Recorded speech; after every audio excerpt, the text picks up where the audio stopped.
வேண்டும் அப்படின்னு இந்த பந்தியில் நாங்கள் படிச்சிருக்கோம் அப்படின்னு கவிஞர் நம்மளுக்கு பாடலை சொல்லி வருத்தப்படுத்துகிறார். அடுத்த பந்திக்கு நாங்கள் செல்வோம்.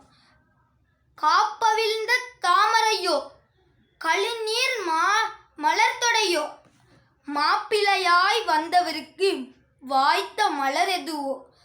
இப்போ இந்த 2 வரியில் காப்பவிழ்ந்த தாமரையோ அப்படின்னா பூத்த தாமரையா அப்படின்னு கேட்குறாரு. கழுநீர் மறைத்தொடையா. இப்போ இதுக்கு கழுநீர்னா செங்குவளைப்பூன்னு அதுக்கு அர்த்தம் கழுநீர். இப்போ மற்ற 2 வரியில் சொல் காப்பவிழ்ந்த மலரும் அல்ல கழுநீர் தொடையும் அல்ல கூப்பிய கை காந்தலடி கோமகனார் வேண்டுவது. இப்போ இந்த பந்தியில் சொல்லியிருக்காங்க காப்பவிழ்ந்த அல்ல கழுநீர் நீர் தொடையும் அல்ல கூப்பிய கை காந்தலடி கோமகனார் வேண்டுவது. இப்போ இதில் நம்ம உத்தமனார் கோமகனார் அப்படின்னு 2 இது படிச்சிருக்கோம். இப்போ இந்த பந்தியில் உத்தமனார் கோமகனாருக்கு ஒரே இதுதான்.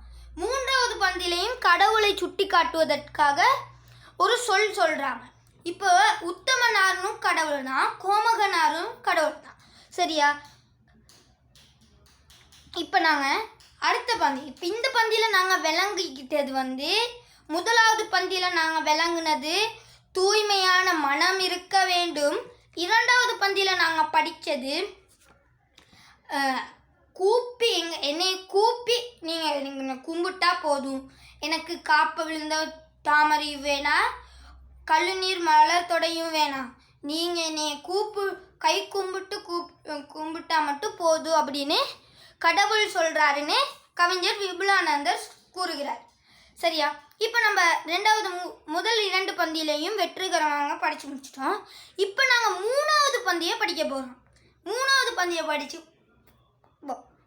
பாட்டலி சேர் பொற்கொன்றையோ பாரிலா கற்பகமோ.